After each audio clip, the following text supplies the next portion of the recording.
Je verrais volontiers le foot comme métaphore d'un État de la France. Il est d'ailleurs révélateur que les Français ne se reconnaissent pas dans cette équipe. C'est comme dans tous les sondages, qui est cocu? Ah ben c'est certainement pas moi, sont les autres.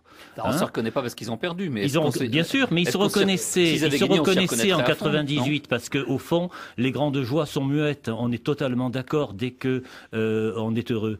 Mais là, il y a un état en quelque sorte de stupéfaction, de malheur, etc., qui fait que on l'ouvre d'un coup. On l'ouvre et on s'aperçoit que ce n'est pas une équipe multiculturelle, c'est une collection d'individualités. On pourrait aller un petit peu loin dans le culturel. On pourrait se demander qui se drape ou ne se drape pas dans le drapeau algérien au lieu de se draper dans le drapeau français. Et la femme de qui se drape dans le drapeau algérien? Voilà, etc.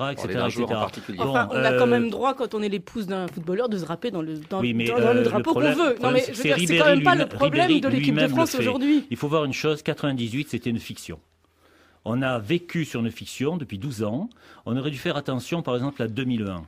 2001, ça a été le France-Algérie. Et c'est là qu'on a compris qu'il y avait quelque chose dans lequel les banlieues, comme on dit, ne se reconnaissaient plus. 2002, Le Pen au second tour. Et 2002, Le Pen au second tour. Il y a un rapport évident entre les deux. Lorsque je parle du football comme métaphore, c'est que le foot, en un sens, dit, parce qu'il est dans un domaine passionnel, dit avant le rationnel ce qui est en train de monter.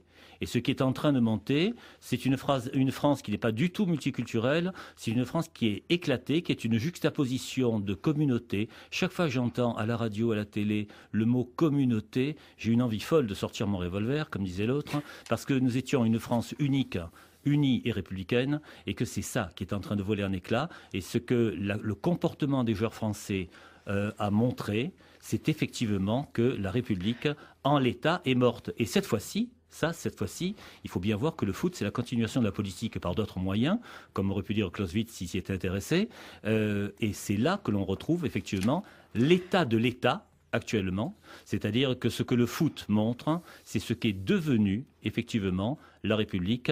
Et de ce point de vue-là, il y a bien une connexion entre la façon dont Henry, Anelka, Ribéry se comportent et la façon dont on fête telle ou telle victoire au Fouquet's ou ailleurs. Je crois qu'on a touché vraiment le point essentiel. Actuellement, le foot, c'est l'image d'une guerre civile à venir. Eh ben, c'est charmant. Et ça promet. Jean-Paul Briguelli, je rappelle que vous êtes enseignant et essayiste, qui a pas mal de livres à succès. La fabrique du crétin, et le plus récent, ça s'appelait comment? Fin de récré. Fin de récré.